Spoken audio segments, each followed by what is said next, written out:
Alright everyone, we're definitely jumping the gun when we talk about matchups between Trump and any Democrat because it's not even Super Tuesday yet. We don't even have South Carolina's results. My speculation is Biden wins or comes in close in South Carolina. If he doesn't win, he should drop out. Warren, if she doesn't come in the top three, should drop out. Bloomberg shouldn't even be in the race. This should really be a referendum vote between the Democrats, which would be represented at that point by Buttigieg, I suppose, and socialism, which was never really part of their platform. It's funny because Obama went to great lengths to say, I'm not a socialist, I'm just a Democrat, a liberal.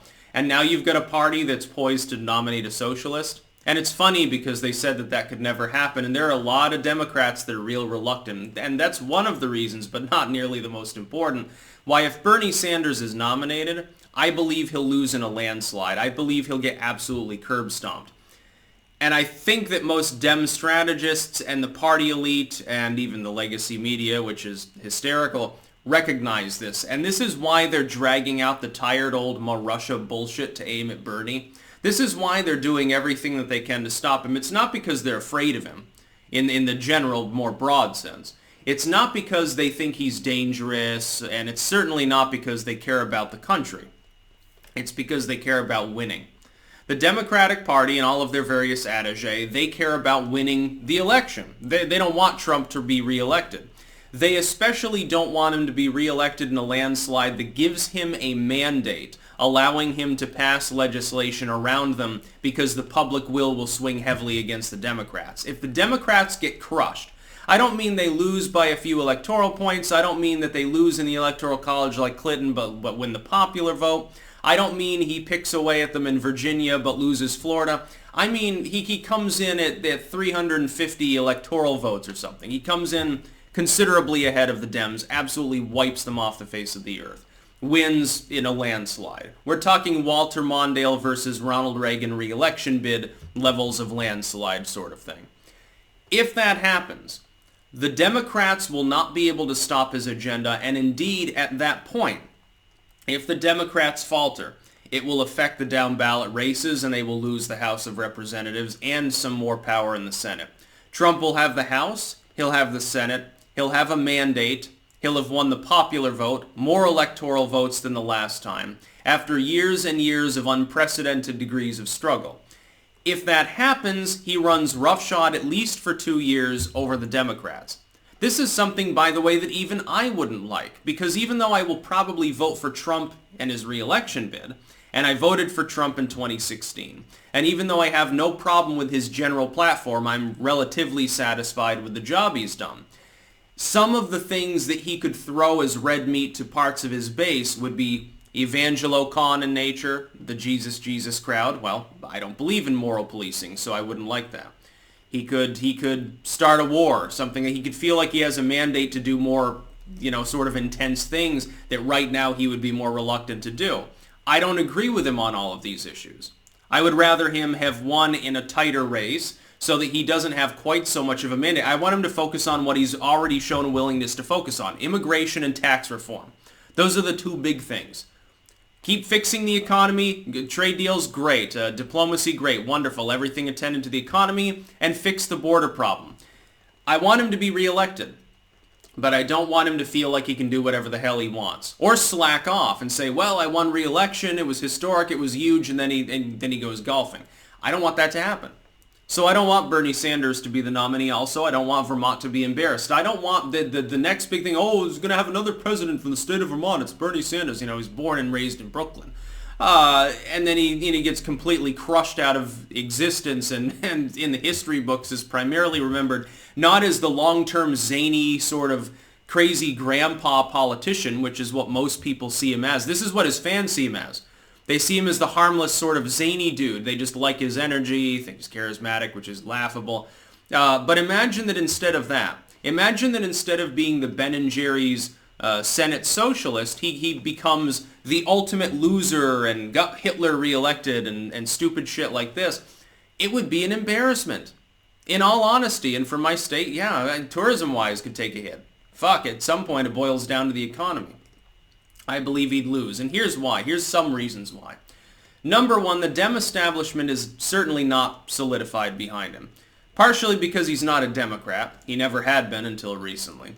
Partially because his ideological fantasies are fanaticism, and most Democrats aren't fanatics.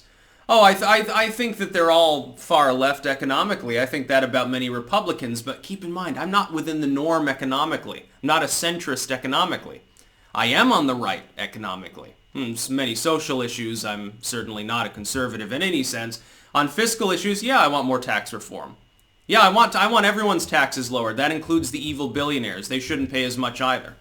On genuine income, you're talking about billionaires. You're usually talking about people who have $1 billion worth of property. All the transactions get taxed on that property. The rent that's generated, the business, that all gets taxed. If there are loopholes that are allowing Jeff Bezos to pay zero, Democrats helped construct them.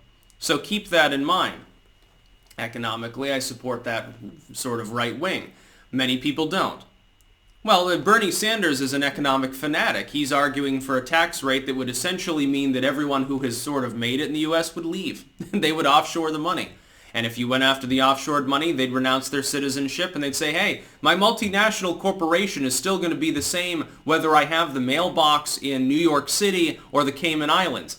Fuck off, Bernie. And they're going to take their wealth with them.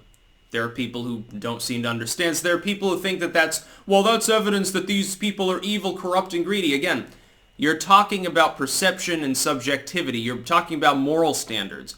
Ignore those, because they have absolutely nothing to do with the economy. The economy doesn't care if it's nice. The economy doesn't care if it's nice for little old grandma to get welfare handouts.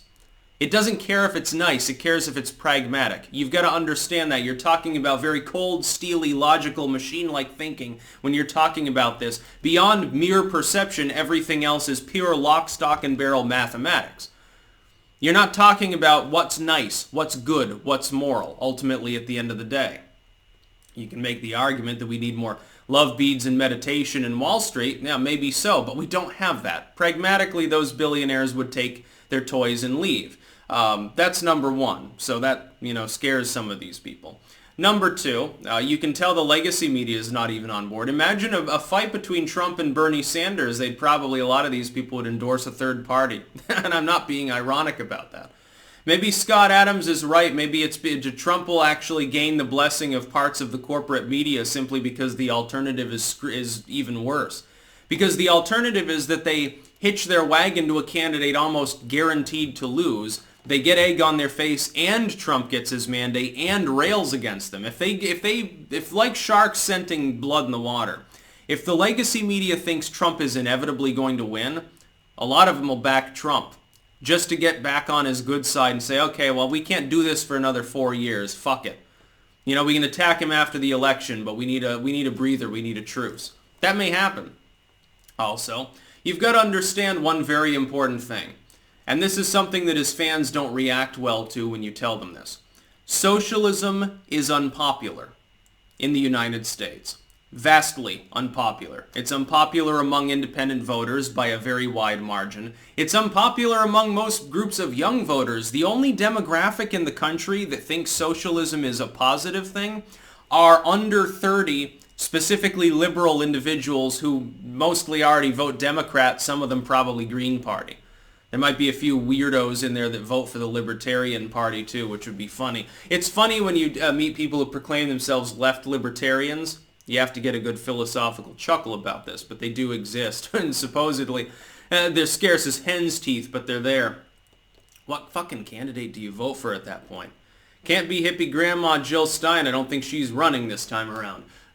Maybe Gary Johnson out of nowhere. Jeb out of nowhere. Jeb decides he wants to get back into politics, but the Republicans won't have him because he's a loser. So he decides to join the LP and pretend like Bill Weld to see the light. That'd be a funny one. But his views, Bernie Sanders, are fanatic. Socialism is not well received. His economic proposals, if you actually attempt to explain how they will be paid for, you can't without massive middle class tax hikes. That is the truth. That is the objective truth, and a commensurate rise in the cost of living as well when you begin taxing business more. That is what will happen. Things will cost more. You're also talking about putting 5 or 6 million people out of work in order to nationalize 2 key industries. This is a fanatic platform.